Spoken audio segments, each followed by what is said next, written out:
Hello everyone, so welcome to cosmos classes. This is Abhay Khedia. मैं सभी बच्चों का हमारे चैनल पे स्वागत करता हूं और मेरी तरफ से सभी बच्चों को प्यार भरा नमस्कार। चलिए आज के सेशन को हम शुरुआत कर रहे हैं। बच्चों हम पढ़ रहे हैं स्टीरियो आइसोमेरिज्म, जो कि 12th स्टैंडर्ड की पूरी ऑर्गेनिक केमिस्ट्री के लिए बेहद इंपॉर्टेंट टॉपिक है। अगर आपने इस चैप्टर में कमांड कर लिया तो मैं गारंटी देता हूं कि आपको बाकी सब चैप्टर्स में थोड़ा मजा आने लग जाएगा, बिकॉज आप चीज़ों को समझ के पढ़ पाएंगे। सो आई रिक्वेस्ट एवरी स्टूडेंट्स कि आप इस चैप्टर को बहुत अच्छे से पढ़ें। मतलब कोई भी डाउट रह जाए तो प्लीज इसको क्लैरिफाई करें। मन में कुछ भी डाउट आ रहा है तो प्लीज उसको आप जरूर पूछें। Let me put your doubts on the comment section so that इसको नेक्स्ट अपकमिंग क्लासेस में इंक्लूड कर लूं कि हाँ आपके डाउट्स थे और उसको मैं रिजॉल्व करने की पूरी कोशिश करूं। बट प्लीज मेरी आप लोगों से रिक्वेस्ट है कि आप अपने मन में कोई डाउट ना रखें। जैसा भी डाउट आ रहा है, रिलेवेंट है इरिलेवेंट है, दैट्स अनदर थिंग। या फिर अगर आपको लगता है तो आप मेरे टेलीग्राम चैनल पे, जिसका लिंक आपको डिस्क्रिप्शन बॉक्स में मिल जाएगा, अब वहां भी आके अपना डाउट पूछ सकते हैं, जिसको मैं रिजॉल्व करूंगा in the another lecture, upcoming lectures. ठीक है ना। चलिए आज के सेशन को हम शुरुआत कर रहे हैं बच्चों। हम पढ़ रहे हैं स्टीरियो आइसोमेरिज्म, जिसका लेक्चर नंबर 4 है और अभी हमारा चल रहा है ज्योमेट्रिकल आइसोमेरिज्म। अगर मैं आपको थोड़ा सा ब्रीफ दूं कि what do understand by geometrical isomerism, in fact छोड़िए मैं क्लासिफाई करूं कि हमने आइसोमेरिज्म को दो कैटेगरी में क्लासिफाई किया था। One was structural. स्ट्रक्चरल क्या थे सर? जहां पे मॉलिक्यूलर फॉर्मूला सेम था बट वहां पे बॉन्डिंग कंडीशंस डिफरेंट थी, मॉलिक्यूल टोटली डिफरेंट हो जा रहा था, जिसके आईयूपीएसी नेम भी डिफरेंट हो जा रहे थे। दैट वाज स्ट्रक्चरल आइसोमेरिज्म, जिसको आपने पढ़ लिया होगा 11th स्टैंडर्ड में।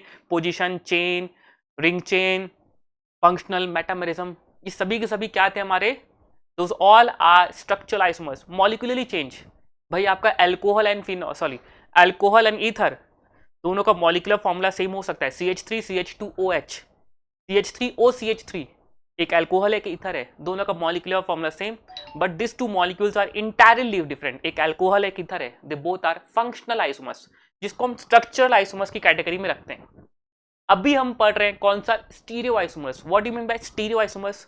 दोस आइसोमर्स जहां पे मॉलिक्यूल्स का मॉलिक्यूलर फॉर्मूला भी सेम है, स्ट्रक्चरल फॉर्मूला भी सेम है, there is a difference in the arrangement of atoms और groups in the 3D space. Space में एटम्स की पोजिशनिंग अलग है उन दो मॉलिक्यूल्स के बीच में, और ऐसे फिनोमिना को हम क्या बोलते हैं? Stereo isomerism. वो दोनों मॉलिक्यूल्स केमिकली बहुत डिफरेंट है, फिजिकली भी बहुत डिफरेंट है। मीन्स उनकी फिजिकल प्रॉपर्टीज भी अलग होती है, उनकी केमिकल प्रॉपर्टीज, उनकी रिएक्टिविटी भी अलग होती है। हो सकता है उस पर्टिकुलर आइसोमर का जो स्पेस में एटम्स का सिर्फ ओरिएंटेशन अलग होने के कारण ही, अरेंजमेंट अलग होने के कारण ही, हो सकता है उसका एक फॉर्म आपकी बॉडी में आप डाइजेस्ट कर पा रहे हो ग्लूकोज, तो दूसरा फॉर्म आपकी बॉडी में कुछ काम करनी है आपके लिए। उसका एक फॉर्म हो सकता है आपके लिए मेडिसिन है, तो दूसरा फॉर्म आप उसके लिए, वो आपके लिए मतलब लेट्स से मैं आपको कैंसर का एग्जांपल दे रहा कि एक है कैंसर का मेडिसिन तो दूसरा है कैंसर कॉजिंग। इतना फर्क पड़ जाता है सिर्फ किससे?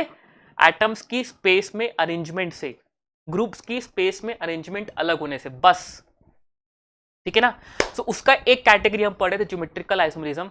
ये वैसा आइसोमेरिज्म है जो दो एटम्स के बीच में रोटेशन रेस्ट्रिक्टेड होने के कारण, रोटेशन हिंडर्ड होने के कारण हम उसको बोलते हैं कि सर एक फॉर्म ये रहा, दूसरा फॉर्म ये रहा, they both are differing in the spatial arrangement due to the restricted rotation. अगर रोटेशन हो रहा होता तो सर ये फॉर्म तो उस फॉर्म में ऑटोमेटिक कन्वर्ट हो जाता। अगर ये कार्बन फ्री रोटेट कर लेता तो सर ये फॉर्म और वो फॉर्म तो ऑटोमेटिक थोड़ी देर बाद आ ही जाता है इस मॉलिक्यूल में। तो क्या वो दोनों मॉलिक्यूल अलग हो पाए? क्या नहीं। आइसोमर्स वो होते हैं जिनको हम आइसोलेट कर सकते हैं, अलग अलग कर सकते हैं। सर ये फॉर्म हमने अलग अलग कर लिया, ऐसा नहीं कि इसी मॉलिक्यूल में दूसरा फॉर्म भी ऑटोमेटिक थोड़ी देर बाद आ जा रहा है, तब उसको हम आइसोमर्स नहीं बोलते, तब उसको हम कन्फर्मर्स बोलते हैं। इसको कन्फर्मेशनल आइसोमर्स बोलाता है। टोटली डिफरेंट है वो। ठीक है ना। सो हमने ज्योमेट्रिकल आइसोमेरिज्म के मैंने आपको बताया था कि भाई ये सभी 6 कैटेगरीज है जहां ज्योमेट्रिकल आइसोमर्स आती है, और आपको सभी कैटेगरीज में कौन कौन सी कंडीशंस में वो पर्टिकुलर कैटेगरी हमारा ज्योमेट्रिकल आइसोमर शो करता है, ये आपके टिप्स में होना चाहिए। फॉर एग्जाम्पल पहला कैटेगरी, ये सभी इतने 5 हमने कंप्लीट कर लिए बच्चों। ये लास्ट क्लास में फर्स्ट 5 कैटेगरीज हमारे कंप्लीट हो चुके हैं। तो जिन बच्चों को अभी भी उसमें डाउट है, जो फर्स्ट टाइम ये वीडियो देख रहे हैं, सो प्लीज़ ये 5 कैटेगरीज को आप लास्ट के 3 लेक्चर्स में कंप्लीट कर लेंगे। बट मेरी आदत है कि एक बार मैं आपको रिवाइज जरूर कराऊंगा। जो मैंने 5 कैटेगरीज को एक बार बोल दूंगा भाई, बस मेरा काम है कि बिकॉज आप जितनी बार सुनेंगे चीजें आपके दिमाग में उतनी सेट होती जाएगी। मैं एक ही चीज को अगर पढ़ाते पढ़ाते 10 बार रिपीट करूंगा ना, तो आपको सुन सुन के इतना याद हो जाएगा कि आप शायद तक कंफ्यूज नहीं रहेंगे, और कुछ डाउट रहेगा तो आई थिंक वो खत्म भी हो जाए। क्योंकि बोलते समय क्या होता है, कई बार अलग अलग एग्जाम्पल्स निकलते हैं, कुछ अलग टेक्निक्स निकल जाती है दिमाग से, और वो आपके कहीं ना कहीं आपको काम कर जाती है। मेरे साथ भी होता है यार, ठीक है ना। सो कुछ नया नहीं है, मैं अपना एक्सपीरियंस आपके साथ शेयर कर रहा हूँ। तो first one is pi bond containing molecules, ठीक है ना। तो अगर कोई दो एटम्स के बीच में पाई बॉन्ड है, एग्जाम्पल कार्बन, और दोनों कार्बन के में अलग अलग ग्रुप्स जुड़े हैं, then this particular molecule can show geometrical isomerism. Condition क्यों? बिकॉज इसमें सभी कंडीशन ज्योमेट्रिकल आइसोमरिज्म की सेटिस्फाइड है। तीन कंडीशंस होती हैं। First is restricted rotation between two centres. हाँ सर, यहाँ पे है, बिकॉज पाई बॉन्ड है, तो सब पाई बॉन्ड है तो वो कार्बन रोटेट नहीं कर सकता। अगर कार्बन रोटेट करने लग गया तो पाई बॉन्ड टूट जाएगा। सिर्फ सिग्मा बॉन्ड होता है तो रोटेशन फ्री होता है, फ्री रोटेशन होता है अगर सिग्मा बॉन्ड के रोटेट। बट यहाँ पे पाई बॉन्ड है, तो बेटा पाई बॉन्ड अगर मॉलिक्यूल अगर एटम रोटेट करने लग गया तो पाई बॉन्ड ब्रेक कर जाएगा। तो बेसिकली वो चीज पॉसिबल ही नहीं है। वो मॉलिक्यूल में पाई बॉन्ड अपने आप, मॉलिक्यूल में पाई बॉन्ड है तो इसलिए कार्बन रोटेट नहीं कर सकता, सो रोटेशन हिंडर्ड है। यस। दूसरी कंडीशन है the groups on the centres should lie on the same plane, they should lie on the same parallel plane. तो भाई ये जो दो ग्रुप्स हैं और ये जो दो ग्रुप्स हैं, they lies on the same plane, वो सेम प्लेन में लाई कर रहे हैं। इनफैक्ट ये पूरा का पूरा ज्योमेट्री प्लेना ज्योमेट्री है, ये पेपर के प्लेन में लाई कर रहा है। ये कार्बन भी sp2 ऑर्बिटाइज्ड, दूसरा कार्बन भी sp2 ऑर्बिटाइज्ड है, तो पूरा का पूरा कंप्लीट मॉलिक्यूल एक प्लेन में लाई कर सकता है वाला। So it's a planar geometry, तो चारों बॉन्ड्स भी प्लेन में है हमारे। And the next condition is कि the carbon the center should be have different groups, तो दोनों सेंटर्स में इंडिविजुअली अलग अलग ग्रुप्स हैं। Yes, this particular molecule can show geometrical isomerism. Revise हो गया सबको। चलो सेकंड केस, साइक्लोएल्केन्स। साइक्लोएल्केन्स में मैंने आपको बोला था कि कोई भी साइक्लोएल्केन, फॉर एग्जांपल हेक्सेन, अगर उसके sp3 कार्बन, सभी के सभी कार्बन sp3 कार्बन है, अगर वो डाई सब्सटीट्यूटेड है, लेट से ये एक ग्रुप यहाँ पे, दो ग्रुप यहाँ पे, दोनों ग्रुप्स अलग अलग हैं, then in that case also ये जो कार्बन है ये इन दो कार्बन के बीच में, चाहे वो दोनों कार्बन बगल बगल में हो सकते हैं, 1 2 हो सकते हैं, 1 3 हो सकते हैं, 1 3 हो सकते हैं, इन दोनों कार्बन के बीच में it can also show geometrical isomerism. वो तीनों कंडीशंस को सेटिस्फाई करते हैं। कौन कौन से कंडीशंस, रिपीट कर रहा हूँ। हिंडर रोटेशन है, हाँ सर। ये जो ग्रुप्स हैं ये प्लेन के पेपर के परपेंडिकुलर वाले प्लेन में है, बट दोनों पैरेलल प्लेन में है। भाई रिंग तो प्लेन में है, जो रिंग है वो प्लेन ऑफ पेपर में है। Since it is N sp3 carbon, तो उसका जो ए बॉन्ड है लेट्स प्लेन के बाहर है, तो बी बॉन्ड प्लेन के अंदर है। उसी तरीके से ये वाला जो ए बॉन्ड है वो प्लेन के बाहर है, तो बी बॉन्ड प्लेन के अंदर है। तो दोनों चारों बॉन्ड्स वो एक ही पैरेलल प्लेन में, वर्टिकल प्लेन में, इनफैक्ट इस रिंग के प्लेन के एक वर्टिकल प्लेन में, जिसमें एक बॉन्ड प्लेन के ऐसे बाहर की तरफ है और एक बॉन्ड ऐसे प्लेन के अंदर की तरफ है, ठीक है ना। और यहाँ पे सबसे इंपॉर्टेंट पॉइंट, रिंग के केस में आप आइसोमर्स को कैसे दिखाते हैं, with the help of ways dash. Veg dash representation use होता है इन केस ऑफ साइक्लोएल्केन्स। कि सर अगर आपके पेज ऐड कर लूँ क्या यार मैं, भाई मजा आ रहा है बताने में, एक बार रिवाइज करा रहा हूँ बिकॉज नो डाउट आप सभी बच्चों ने पढ़ रखा है, मैं मानता हूँ, लेकिन यार जितनी बार आप चीज़ों को सुनोगे ना, चीज़ें उतनी टिप्स में होती जाएगी यार। मेरा मुद्दा यहाँ पे आपको बस पढ़ा के निकल नहीं जाना यार, मेरा मुद्दा यहाँ पे आपको ये है कि आप चीज़ों को जब यहाँ से पढ़ के जाओ तो आपके दिमाग में सेट हो जाए, ठीक है ना। तो साइक्लोएल्केन्स मैंने आपको आइडिया दिया था कि भाई लेट से एक मिथाइल लगा है, लेट्स यहाँ पे एक मिथाइल है, तो इन दोनों कार्बन के बीच में सर ग्रुपिंग डिफरेंट है, बिकॉज एक मिथाइल है तो बाय डिफॉल्ट दूसरा जो कार्बन है थोड़ा नीचे बनाना पड़ेगा,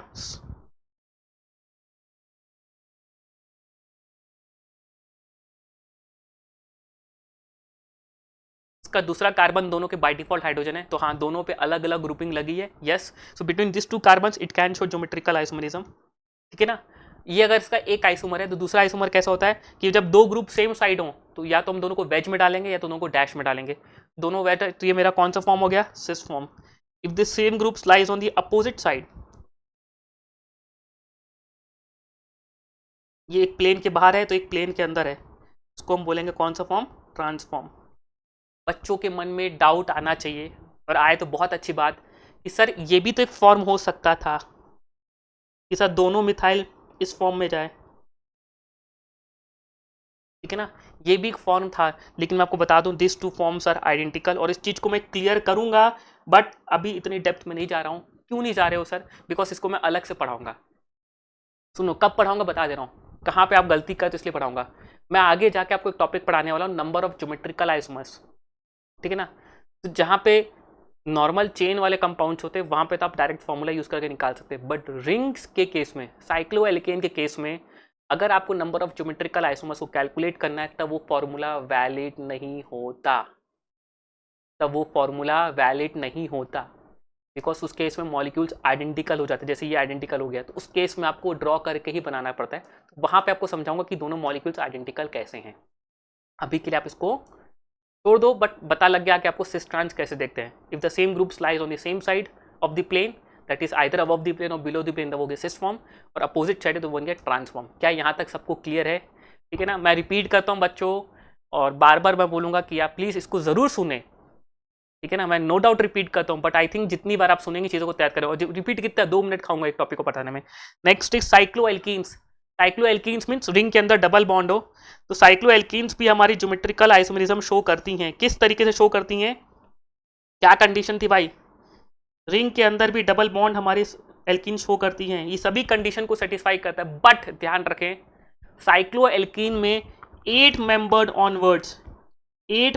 ऑनवर्ड्स हमारा ज्योमेट्रिकल आइसोमेरिज्म शो होती है। Till 7 membered geometrical isomerism show नहीं करते। इसका रीजन क्या है? सर सभी कंडीशन सेटिस्फाइड है, बट क्या हो रहा है, ये तो सर इस मॉलिक्यूल का सिस फॉर्म हो गया सर, दोनों बॉन्ड सेम साइड, बट इसका ट्रांसफॉर्म एग्जिस्ट नहीं करता। बिकॉज अगर आप ट्रांस बनाने जाओगे और इस ग्रुप को आप इस तरफ लाना चाहोगे तो उस रिंग में हाईली एंगल स्ट्रेन क्रिएट हो जाएगा, और इस एंगल स्ट्रेन के कारण ये मॉलिक्यूल कभी ट्रांसफॉर्म में एग्जिस्ट ही नहीं करेगा। जब उसका ट्रांसफॉर्म है ही नहीं तो बेटा दो फॉर्म अलग अलग हुए कहाँ? जब फॉर्म एग्जिस्ट ही नहीं करता तो बेटा ऐसा तो नहीं कि बना दो, सर बना के दिखा दें। अरे बना के तो तुम कुछ भी दिखा दोगे यार, बट वो फॉर्म एग्जिस्ट ही नहीं कर सकता बिकॉज हाई एंगल स्ट्रेन आएगा। Therefore, in that case, till 7-membered ring about double bond, only cis form exists. Therefore, till 7-membered, till C7, no GI in case of cycloalkenes, but 8-membered onwards GI can happen. cis trans दोनों exist करते हैं। और उसमें एक point और है कि C8 to C10 तक हमारा cis फॉर्म ज्यादा स्टेबल होता है, और C11 ऑनवर्ड्स हमारा ट्रांसफॉर्म ज्यादा स्टेबल होता है। सभी चीजें हमने पहले कवर करी हुई है lecture number 1, 2 and 3। Last class में मैंने आपको क्यूमिलेंस और स्पाइरेंस पढ़ाया था, जो कि ऑलरेडी मैं इस क्लास में दोबारा बताते हुए आपको प्रोसीड करूंगा। क्यूमिलेंस क्या होती है बच्चों? क्यूमिलेंस वो होती है ऐसा सिस्टम, ऐसा पॉली एल्कीन सिस्टम जहां डबल बॉन्ड्स एडजेसेंट हो, बगल बगल में हो। ऐसा सिस्टम जहां पे मल्टीपल बॉन्ड्स, जहां डबल बॉन्ड्स कंजिक्यूटिव हो, कंजिक्यूटिव नहीं बोलूंगा, एडजेसेंट हो, बगल बगल में हो, ऐसे सिस्टम को हम क्या बोलते हैं? क्यूमिलेंस। और मैंने आपको लास्ट क्लास में प्रूफ किया था, समझाया था कि अगर आपकी इवन क्यूमुलेंस है then the groups at the terminal carbon lies on the perpendicular plane, mutually perpendicular plane. अगर एक प्लेन के पेपर में है तो दूसरे वाले टर्मिनल कार्बन के बॉन्ड्स इस परपेंडिकुलर प्लेन में होते हैं, जो कि जीआई की कंडीशन को सेटिस्फाई नहीं करते।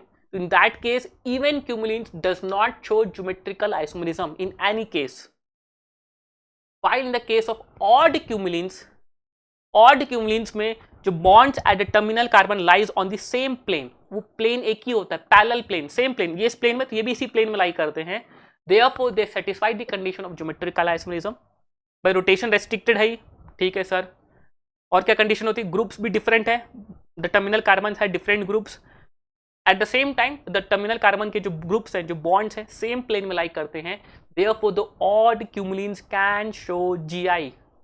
कंडीशन इज दैट कि ऑड क्यूमुलिन के केस में जो टर्मिनल कार्बन है वहां ग्रुपिंग डिफरेंट होना चाहिए। वो तो मिनिमम कंडीशन है यार, बस वो बार बार रिपीट हो रही है। क्या ये पॉइंट सबको क्लियर है? यहाँ पे सेट हो जाना चाहिए बच्चों, ठीक है ना। आज की क्लास के बाद ये दोबारा रिपीट हो रहा है तो प्लीज आज की क्लास का पॉइंट आपके दिमाग में सेट होना चाहिए कि ऑड क्यूमुलेंस में bonds at terminal carbon lies on the parallel plane, same plane, while in case of even cumulines the bonds at terminal carbon lies on the perpendicular, mutually perpendicular plane। एक इस plane में है तो दूसरा इस plane में, perpendicular plane। in that case no GI। Clear है यहां तक? सिमिलरली स्पाइरेंस, लास्ट क्लास में cumulenes can be treated as एक सिमेट्रिकल रिंग को, सिमेट्रिकल रिंग कौन कौन सी होती? Even membered ring. Even membered ring को can be treated as a double bond, आप उसको डबल बॉन्ड की इक्विवेलेंट ट्रीट कर सकते हैं। तो बेसिकली क्या हो गया ये कि इट इज सिमिलर टू क्या हो गया? इवन क्यूमुलिन हो गया। ध्यान रखें, it is similar to even cumulene हुआ कि नहीं हुआ भाई? एक सिमेट्रिकल रिंग को in case of spirane can be treated as a double bond.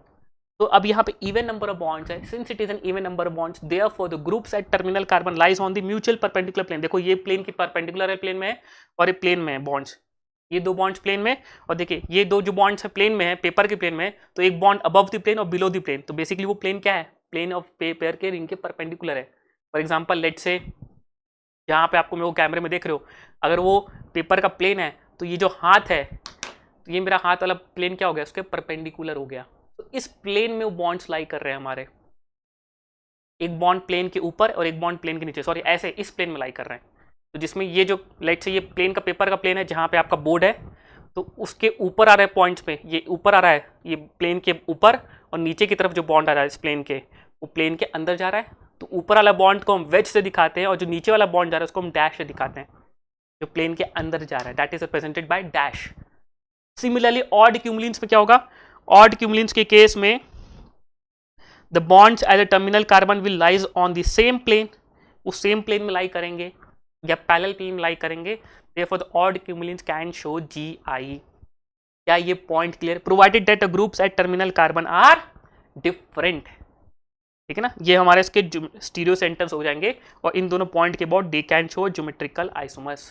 तो मैंने यहाँ पे आपको ट्रिक बोली थी, ये मेरा कंक्लूजन पॉइंट है, ठीक है ना, मैंने आपको ट्रिक बोली थी कि अगर कुछ ऐसा सिस्टम है और ये जो रिंग्स हैं सिमेट्रिकल रिंग्स हैं, सिमेट्रिकल रिंग्स हैं, then you can consider this rings to be equivalent to double bond. आप इसको डबल बॉन्ड की तरह ट्रीट कर लो, और आप चेक कर लो सर कितने मेंबर रिंग्स हो गए, 1 2 3 4, इवन नंबर ऑफ बॉन्ड्स हो गए।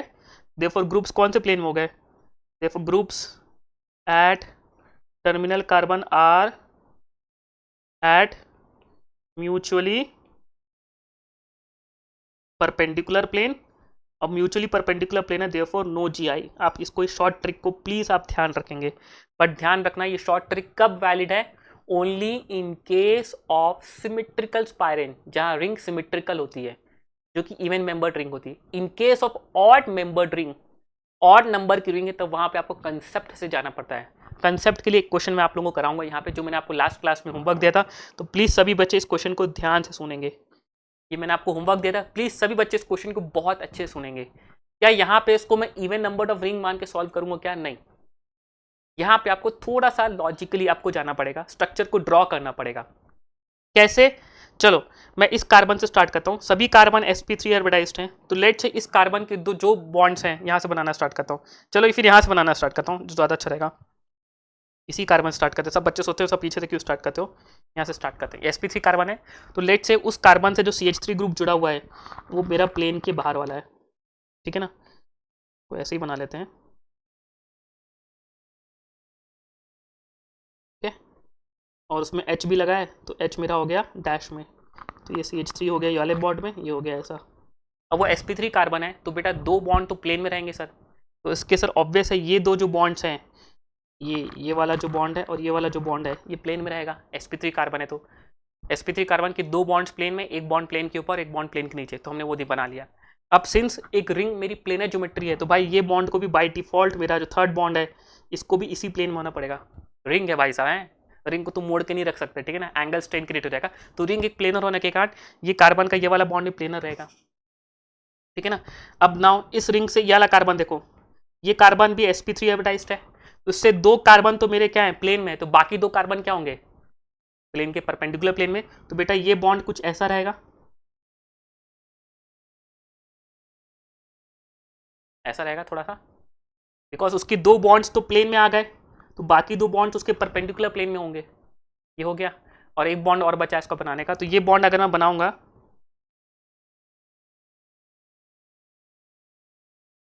तो ये बॉन्ड मैं इसको ऐसे डैश से बना दिया,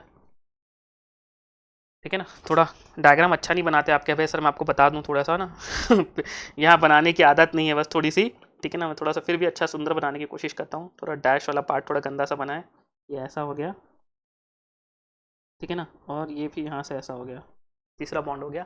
अब इस कार्बन से निकलेंगे, तो इस कार्बन को आप चेक करेंगे, ये वाला जो कार्बन sp3 था, अब इसके भी दो बॉन्ड्स मेरे परपेंडिकुलर प्लेन में आ गए, ठीक है ना, तो यहाँ पे जो दो बॉन्ड है CH3, ये इसके पेपर वाले प्लेन में आएगा CH3। अब आप बताएं भाई साहब, अब आप बताएं क्या मेरा कार्बन नंबर, मैं कोई और कलर लूँ अगर, अब मैं कार्बन की नंबरिंग कर रहा हूँ, ठीक है ना। प्लीज अभी बच्चे अब ध्यान देंगे। Let's say I am putting number 1 2 3, 1 2 3 दिख रहा है। This is 1, this is 2, this is 3 दिख रहा है। क्या carbon number between carbon number 1 and 3, क्या आप देख सकते हो कि सर 1 और 3 वाले कार्बन्स तो म्यूचुअली परपेंडिकुलर प्लेन में, ग्रुप्स आर एट म्यूचुअली आज perpendicular plane, therefore no GI. ठीक है सर, बट अब आप प्लीज अब बहुत अच्छे से देखेंगे बेटा, प्लीज। हम अनसिमेट्रिकल एल्कीन है बेटा, अब यहाँ पे देखो अनसिमेट्रिकल एल्कीन होने के कारण अगर आप बॉन्ड कार्बन नंबर 1 और 2 देखें, कार्बन नंबर 1 और 2 देखें बेटा, 1 एंड 2 भी देखोगे आप, तो आपको क्या दिख रहा है, सब कोई अच्छे से देखना बेटा। ये कार्बन नंबर 1, ये कार्बन नंबर 2, क्या कार्बन नंबर 1 से एक दो बॉन्ड्स निकल रहे हैं, एक प्लेन के बाहर एक प्लेन के अंदर। सिमिलरली कार्बन नंबर 2 से भी दो बॉन्ड्स निकल रहे हैं, एक प्लेन के बाहर एक प्लेन के अंदर। क्या ये ग्रुप्स मेरे सेम प्लेन में है? हाँ सर। क्या इन दोनों कार्बन के बीच में रोटेशन रेस्ट्रिक्टेड है? हाँ सर। भाई इसके ग्रुप्स अलग, अब इस कार्बन से ग्रुप्स अलग कैसे हो गए? रिंग में ग्रुप्स को कैसे देखा जाता है? रिंग में ग्रुप्स को देखा जाता है अब एंटी क्लॉकवाइज हो अब क्लॉकवाइज हो। अगर आपको पॉइंट ऑफ डिफरेंस मिल गया, जब तक दोनों सेम पॉइंट में टकराते हैं, पॉइंट ऑफ डिफरेंस मिल गया तो आप बोलोगे क्या ग्रुपिंग क्या है? डिफरेंट। अगर दोनों सेम पॉइंट में आके टकरा गए तो ग्रुपिंग क्या है? सेम। इस कार्बन से गए आप तो यहाँ पे आप आके रुकते हो तो यहाँ पे CH3 और H ग्रुप लगा है। इस कार्बन से आप क्लॉकवाइज गए तो यहाँ पे आपको क्या लिख रहा है बेटा? CH2 ग्रुप है। सेकेंड पोजीशन में आके आप सेम होते हैं ना, दोनों तरफ आप इक्वल डिस्टेंस गए तो यहाँ पे आपको ये ग्रुप मिल रहा है, और इस साइड से गए तो आपको ये ग्रुप अलग मिल रहा है, क्योंकि क्या है दोनों ग्रुप्स अलग है। तो क्या सेकेंड नंबर वाले कार्बन से भी ग्रुपिंग डिफरेंट है? तो क्या बिटवीन 1 एंड 2 जीआई की कंडीशन सेटिस्फाई हो रही है? यस। समझ में आया क्या? Between 1 and 2 groups are at same plane and grouping is also different, grouping भी डिफरेंट होगी देखिए।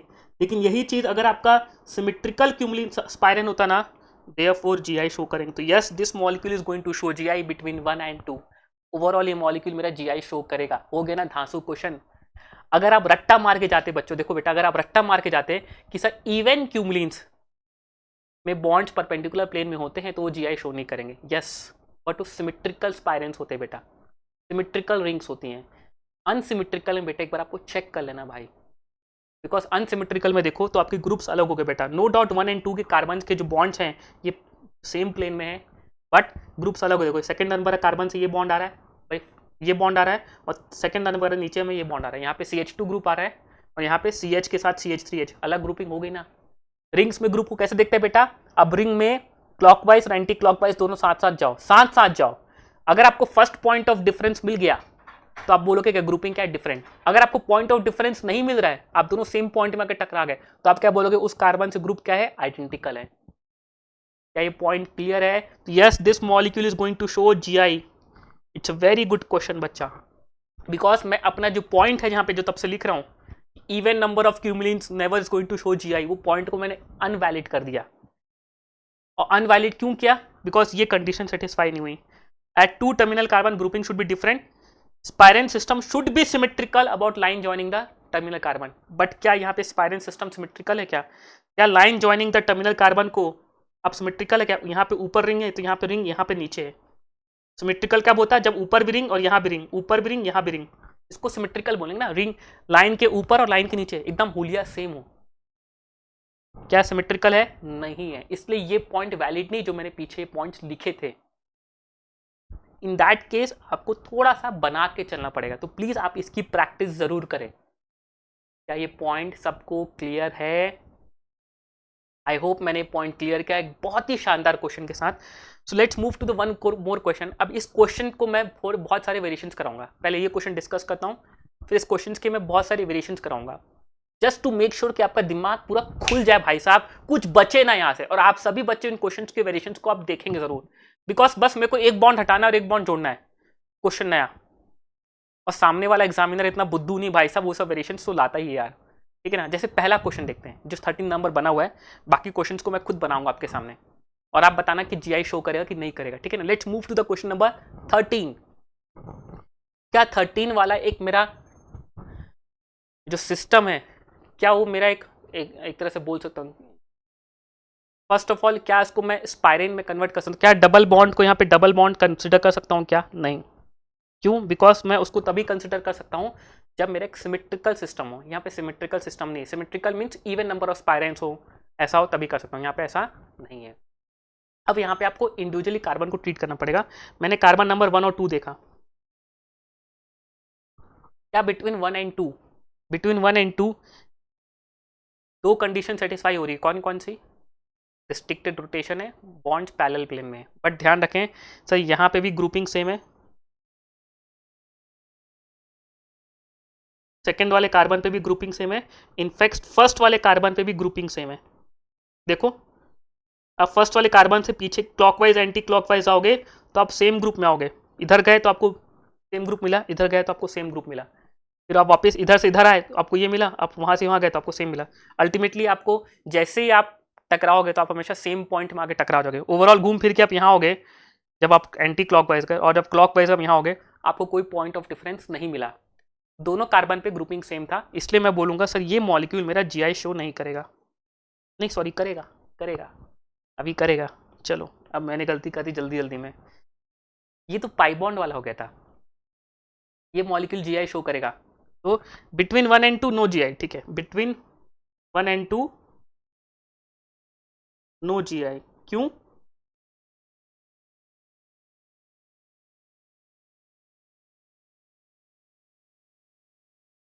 Because identical groups eight 1 and 2, 1 and 2 में आइडेंटिकल ग्रुप्स थे। अब मैं नंबरिंग और कर रहा हूँ बेटा ना, अब मैं नंबरिंग कर रहा हूँ बेटा 3 and 4।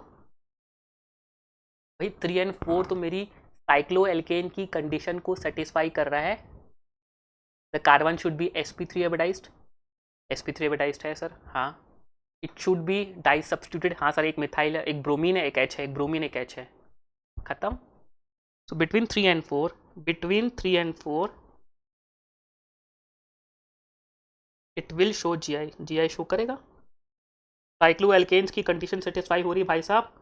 The two carbon should be sp3 hybridised, yes it is sp3 hybridised, it will show geometrical isomer. क्या ये पॉइंट क्लियर हुआ? क्या ये पॉइंट सभी बच्चों को क्लियर है कि नहीं? ठीक है ना। इसी क्वेश्चन को थोड़ा सा वेरिएशन लाता हूँ बस आप लोगों के लिए, थोड़ा सा ज़्यादा नहीं करता मैं।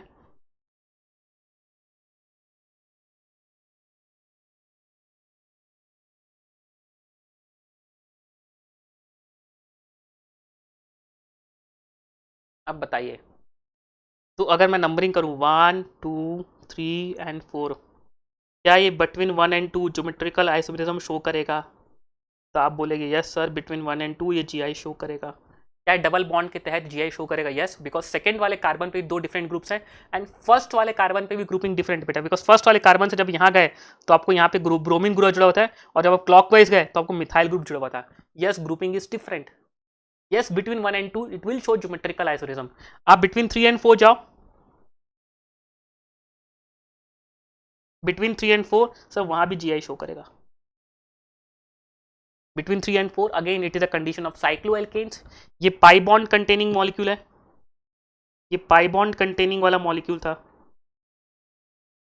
जो हमने कैटेगरी 1 में पढ़ा था, और ये मेरा साइक्लोएल्केन वाला है जो हमने कैटेगरी 2 में पढ़ा था, आई थिंक जो हमने कैटेगरी 2 बना के पढ़ा था। दोनों के दोनों सभी कंडीशन सेटिस्फाई कर रहे हैं, तो yes it will show geometrical isomer between 1 and 2 also and between 3 and 4 also. क्या ये पॉइंट क्लियर है बच्चों को? क्या ये पॉइंट क्लियर है? ठीक है ना। 3 एंड 4 के बीच में सब ग्रुप्स भी डिफरेंट है सर, एक ब्रोमीन और एक एच, यहाँ पे एक मिथाइल और H. Yes, grouping is also different, sp3 hybridised है। Yes, it will show geometrical isomerism. Clear है बच्चों? ठीक है ना, अब ज्यादा वेरिएशन नहीं चलते। So let's move to the category number 6। This is the last category of GI geometrical isomerism, that is biphenyl system. What do you understand by biphenols system? Phenyl stands for benzene ring, ध्यान, phenyl benzene ring का short term है। जब benzene ring as a substituent हो ना, as a substituent, तब उसको pH लिखते हैं phenyl. When two benzene rings are connected by a single covalent bond, and that system is known as biphenyl system. जब दो benzene rings are connected by single covalent bond, then that system is known as biphenyl system. इस system को हम क्या बोलेंगे? Biphenyl system. अब इस biphenyl system की बहुत खास बात है, इस बाइफिनाइल सिस्टम पे 4 ऑर्थो पोजीशन है, ठीक है ना। इस बॉन्ड के भाई, इस बेंजीन के इस ग्रुप, इस पोजीशन पे कोई ग्रुप लगा है।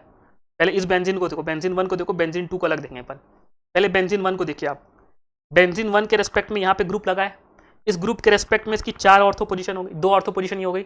सिमिलरली इस बेंजीन के लिए इस पोजीशन में ग्रुप्स लगाए, इस ग्रुप के रेस्पेक्ट में ये इसकी ऑर्थो पोजीशन हो गई। ऑर्थो पोजीशन आपको समझ में आता है ना भाई, कि भाई लेट से ये बेंजीन है, अगर बेंजीन में यहाँ पे कोई ग्रुप जी लगा है तो ये उसकी क्या होती है, ऑर्थो पोजीशंस होती हैं, ये वाली इसकी मेटा पोजीशंस होती हैं, और ये किसी ग्रुप के रेस्पेक्ट में ये मेरा पैरा पोजीशंस होती हैं। तो बेसिकली जब आप 2 बेंजीन रिंग को जोड़ देते हैं बाई फिनाइल सिस्टम में 4 ऑर्थो पोजीशंस क्रिएट हुई। तो ये एक रूल होता है, यहाँ पे क्या रूल होता है, इन 4 ऑर्थो पोजीशंस में से अगर कोई भी 3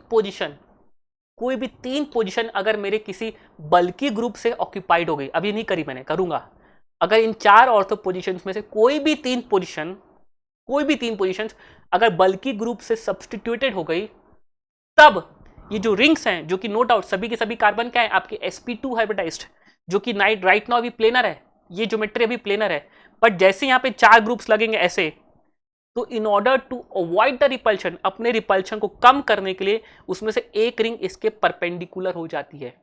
रिपल्शन कम, पहले बॉन्ड सेम प्लेन में थे, अब बॉन्ड परपेंडिकुलर प्लेन में है, अब एक ग्रुप ऊपर एक ग्रुप नीचे, बाकी 2 बॉन्ड्स प्लेन में है। समझ में आ रहा है क्या?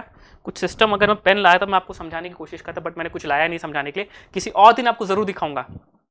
पहले दोनों रिंग्स ऐसे थी, बट जैसे ही मैंने इस रिंग में चारों ऑर्थो पोजीशंस में कोई भी रैंडम 3 पोजीशंस में मैंने सब्स्टिट्यूशन कर दिया, किससे, बल्कि ग्रुप से। पहले सभी कार्बन sp2 हाइब्रिडाइज्ड, सो सभी पूरी की पूरी रिंग प्लेनर, पूरी की पूरी रिंग क्या थी, प्लेनर, ट्रायगोनल प्लेनर, दोनों की दोनों रिंग सेम प्लेन में लाई कर रही थी।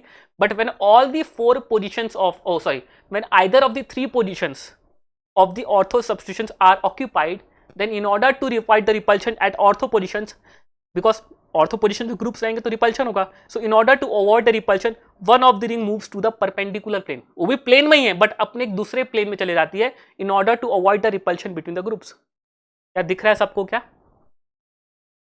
तो ये एक रूल है, इसको आप जरूर देखें। मैं पर इस बोर्ड को पहले हाइड कर लेता हूं। If any of the 3 ortho positions are occupied by the bulky groups, then due to steric repulsion the rings will become mutually perpendicular to each other to avoid the repulsion and become stable, and hence rotation stops। अब इन दोनों carbon के बीच में rotation रुक गया। पहले इनके बीच में रोटेशन बिंदास हो रहा है, बिकॉज सिंगल कोवेलेंट बॉन्ड है, सिंगल कोवेलेंट बॉन्ड में रोटेशन होता है। लेकिन अब रिपल्शन को रोकने के लिए बेटा रिंग जैसी परपेंडिकुलर आई, अब रुक गई, बिकॉज रिंग अगर रोटेट करने लग गई, भाई रोटेशन तो फ्री है, बट रोटेट करेगी तो रिपल्शन होगा, और रिपल्शन होगा तो बेटा मॉलिक्यूल क्या होगा, अनस्टेबल होगा, सो रोटेशन स्टॉप्स। क्या ये पॉइंट क्लियर हुआ? रोटेशन क्यों रुक रहा है? बिकॉज रिपल्शन के कारण मॉलिक्यूल में अनस्टेबिलिटी आ रही है, और रिपल्शन के आएगा तो रिपल्शन रुक गया। तो क्या इन दोनों कार्बन के बीच में हिंडर्ड रोटेशन हुआ कि नहीं? यस, इनके बीच में रोटेशन क्या हो गया, हिंडर्ड। दो it is a single bond, but यहां पे रोटेशन क्या हो गया, हिंडर्ड हो गया।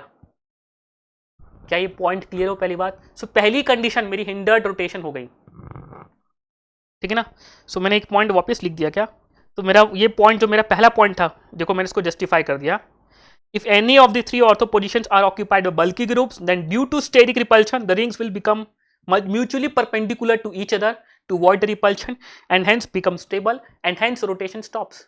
तो मैंने लिखा है, देखो हाईलाइट करके, first condition is satisfied, that is restricted rotation between the stereo centre.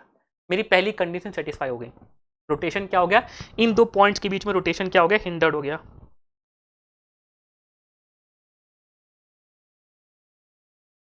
Rotation क्यों बंद हुआ? In order to avoid the repulsion, even though it is a single bond में कार्बन एटम्स रोटेट करते हैं, बट यहाँ पे नहीं कर पा रहे। यही पॉइंट क्लियर है? अब आगे जाओ, पहले टाइम कितना हो गया लेक्चर का यार, 33 मिनट्स हो गए, so I try to wind up in 10 minutes. 10 minutes के अंदर लेक्चर कंप्लीट करेंगे। नेक्स्ट क्लास में I teach you E Z nomenclature which is very important. C90 nomenclature खत्म कर दूंगा नेक्स्ट क्लास में। नेक्स्ट क्लास होगी मेरा इन आइसोमर्स के नॉमेनक्लेचर की part, E Z nomenclature and cis trans nomenclature और C90 नॉमेनक्लेचर, और उसके बाद आपको नंबर ऑफ ज्योमेट्रिकल आइसोमर्स को कैलकुलेट करना सिखाऊंगा आपको। अब देखो, अच्छा अब पहली बात, सब बल्की ग्रुप्स कौन कौन से होते हैं, तो ध्यान रखना आप नॉन बल्की ग्रुप्स को याद रखो, बल्की ग्रुप्स बाय डिफॉल्ट आपको याद हो जाएंगे। OH, NH2, F, CN, ये सभी के सभी कौन से कैटेगरी में आएंगे, OH है तो ये O- भी हो गया मेरा, ठीक है ना। NH2 है तो NH- भी क्या हो गया, नॉन बल्की ग्रुप्स हो गया, ठीक है ना। ये सभी ग्रुप्स क्या कहलाएंगे, नॉन बल्की। इसके अलावा जितने भी ग्रुप्स हैं, जैसे फ्लोरीन है तो बाकी क्लोरीन, ब्रोमीन, आयोडीन सब क्या है, सब बल्की ग्रुप्स की कैटेगरी में। If any of the 3 positions are occupied by the bulky groups, तो बल्कि ग्रुप्स कौन से, ये मैंने आपको लिस्ट दे दी है बच्चों, सभी के सभी फंक्शनल ग्रुप सब बल्कि ग्रुप्स के कैटेगरी में आएंगे, ठीक है ना। लेकिन सर अब बाकी दो कंडीशन सेटिस्फाई नहीं हुई। बाकी दो कंडीशन सर क्या? सर आपने एक कंडीशन तो बोल दी हिंडर्ड रोटेशन। अब इन दोनों सेंटर्स में, तब मेरे को ये बताइए कि इन दोनों सेंटर्स में अब ये जो ग्रुप्स लगे हैं they should lie on the same plane. जबकि आपने बोला कि रिंग सर रिपल्शन को अवॉइड करने के लिए रिंग क्या हो गई, परपेंडिकुलर हो गई है। तो रिंग के जो ग्रुप्स है वो तो म्यूचुअली परपेंडिकुलर प्लेन में हो गए, ये ग्रुप ये ग्रुप ये ग्रुप तो म्यूचुअली परपेंडिकुलर प्लेन में हो गए। दूसरी जो कंडीशन थी आपकी, the groups on the stereo centre should lie on the parallel plane, वो तो सेटिस्फाई नहीं हुई है। हाँ भाई नहीं हुई है, आप सही हो। उसको सेटिस्फाई करने के लिए अब समझना, ठीक है ना। So this two are my, ध्यान रखना ये दोनों मेरे क्या है, ये मेरे हो गए स्टीरियो सेंटर हो गए ना। So between the stereo centers, now the groups are lying on the perpendicular plane. Grouping is, दो कंडीशन सेटिस्फाई हो गई। देखो अभी के लिए, अभी जो मैंने स्ट्रक्चर बनाया, तो देखो अभी जो मैंने स्ट्रक्चर बनाया, ये जो कार्बन है इस कार्बन से एक ग्रुपिंग है, एक तरफ है Cl क्लॉकवाइज और एक तरफ है ब्रोमीन, ग्रुपिंग डिफरेंट हो गई। इस कार्बन के यहाँ पे क्लोरीन, यहाँ पे ब्रोमीन, ब्रोमीन ग्रुपिंग डिफरेंट है सर। दो कंडीशन सेटिस्फाइड, कौन कौन सी? रोटेशन हिंडर्ड है and grouping is also different है। Stereo center at both the stereo center grouping भी डिफरेंट है।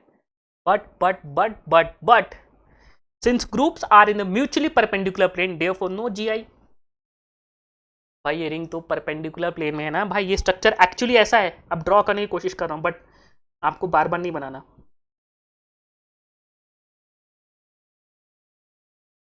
ये कुछ हम बुक्स में जाओगे तो आपको देखो एक ऐसा डायग्राम भी दिखेगा, जो कि अभय सर बहुत गंदा बनाते हैं बट बनाने की कोशिश करने में क्या जाता है। देखो ये देखो दिख रहा होगा, थोड़ा सा आपको फील आ रहा होगा कि हाँ सर ये तो परपेंडिकुलर प्लेन है। ये क्लोरीन ब्रोमीन और तो ये जो ग्रुप्स है ये हो जाएगा क्लोरीन ये ब्रोमीन। क्या फील कर पा रहे हो? क्या दिख रही है कि एक प्लेन में है और एक प्लेन कैसे परपेंडिकुलर प्लेन में रिंग है ऐसा। तो सब ग्रुप तो मेरे परपेंडिकुलर प्लेन में हो गए, तो मेरे वो तो जीआई, ये बाईफिनाइल सिस्टम मेरा जीआई शो नहीं करता। तो फिर हम पढ़ क्यों रहे हैं सर? आपने तो बोला सर 6 के 6 कैटेगरीज जीआई शो करती हैं। अब इसी बाईफिनाइल सिस्टम में अगर मैंने एक रिंग और जोड़ दी, अब कहानी पलट गई।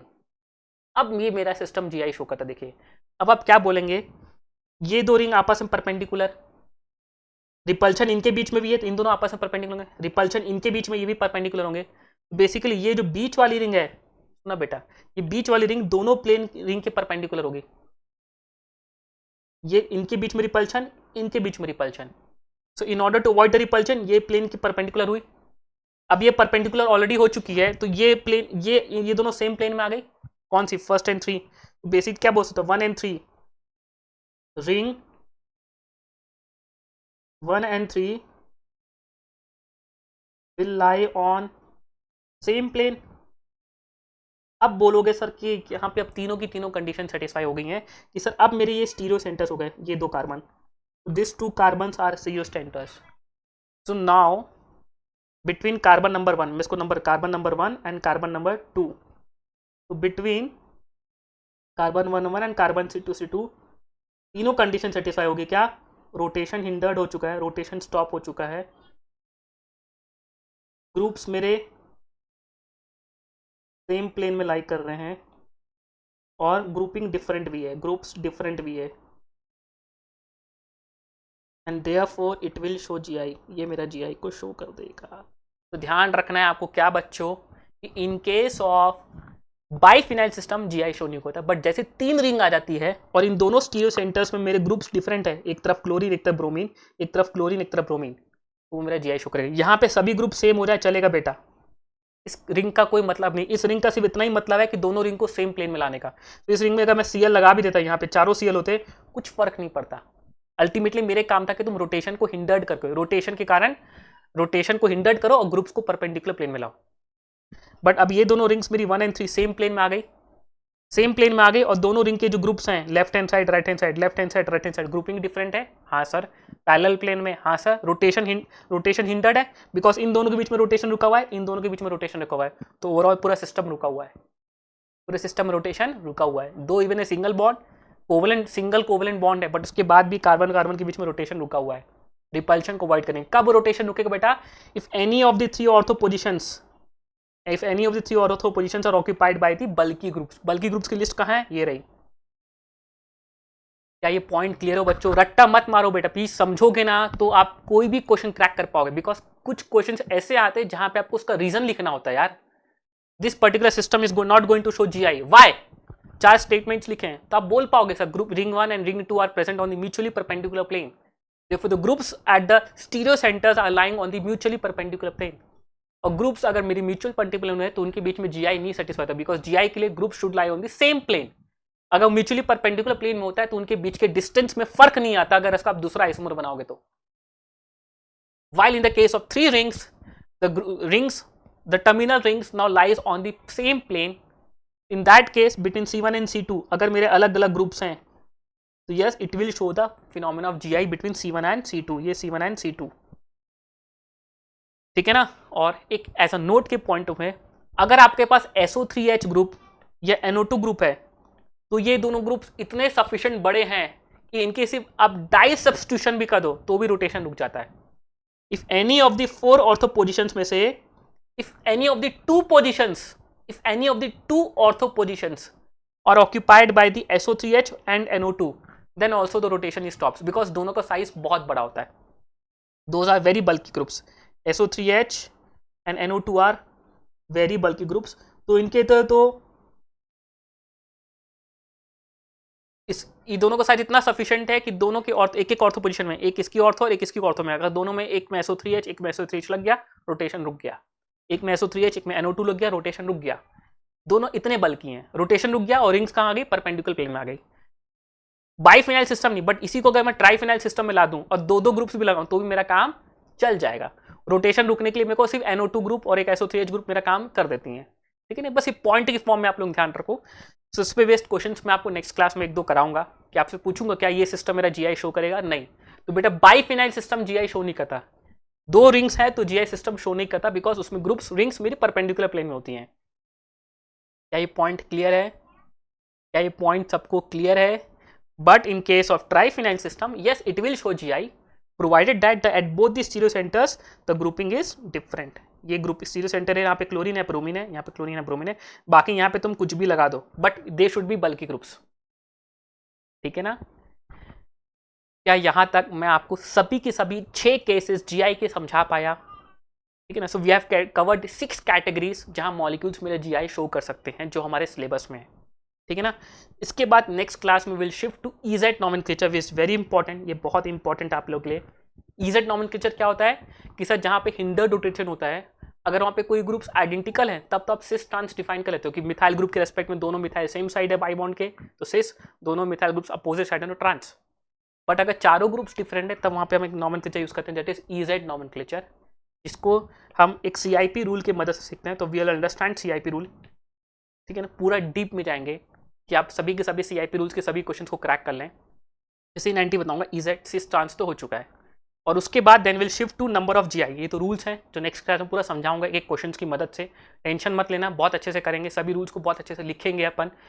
और ये हटाओ हटाओ हटाओ हटाओ, सभी एकदम खतरनाक क्वेश्चंस आएंगे भाई, मजा आ जाएगा देख के। सारी कैटेगरीज करेंगे, C90 भी करेंगे, इसको भी अच्छे समझेंगे अपन।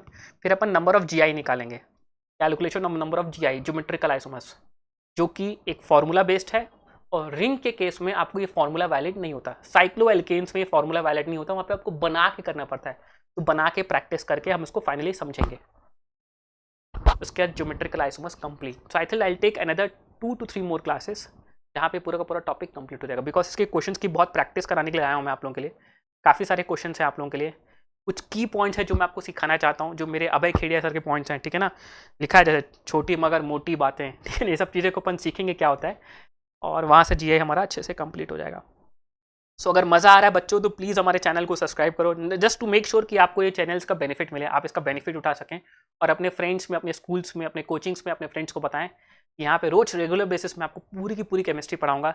जल्द ही मैं आपके हेलो एल्केन्स और हेलो एरीन्स को स्टार्ट करूंगा, जहाँ पे आप SN1 SN2 E1 E2 में फ़र्क समझ पाएंगे, बहुत शानदार तरीके से आप मैकेनिज्म खुद बता पाएंगे। तो जल्दी शुरू करेंगे अपन। सो प्लीज़ हमारे चैनल को सब्सक्राइब करें, वीडियो को लाइक करें, and you can join me on the Telegram channel for all your queries, all your inputs, that is t.me/abhaychemistry, जिसका लिंक आपको डिस्क्रिप्शन बॉक्स में मिल जाएगा. See you in the next class. Take care. Goodbye. Have a nice day. Bye bye everyone and please work hard. पढ़ाई करें बेटा, ये 2 साल आप लोगों की बेहद इंपॉर्टेंट है ना. यहाँ पे आपको और कोई चीज़ में दिमाग नहीं लगाना है कि सर मैं ये भी करूँगा, वो भी करूँगा, सर मेरे को वहाँ जाना है, मेरे को ये करना है. नहीं, आपका सिर्फ फोकस ये 2 साल सिर्फ और सिर्फ पढ़ाई में होना चाहिए, बिकॉज ये 2 साल आपका फ्यूचर, आपका करियर डिसाइड करेंगे. अगर आपने यहाँ पे लापरवाही करी तो आई थिंक हो सकता है कि आपको आगे के बहुत साल मेहनत करनी पड़ जाएगी. अगर आपने ये 2 साल मेहनत कर ली तो हो सकता है आपका इंजीनियरिंग कॉलेज में आप अच्छा सा इंजीनियरिंग कॉलेज मिल गया, वहाँ पे तो आपको ज़्यादा पढ़ना नहीं पड़ता, बहुत रिलैक्स मोड रहता है. फिर आपकी आगे की लाइफ भी सेटल्ड, फिर वहाँ पे आपका स्ट्रगल कम. यहाँ मेहनत नहीं किए तो ज़िंदगी भर स्ट्रगल, पैसे कमाना है, ये करना है, सेटल होना है, ज़िंदगी भर का स्ट्रगल. ठीक है ना. चलिए, so see in the next class. Till then take care. Good bye. Have a nice day. Bye bye.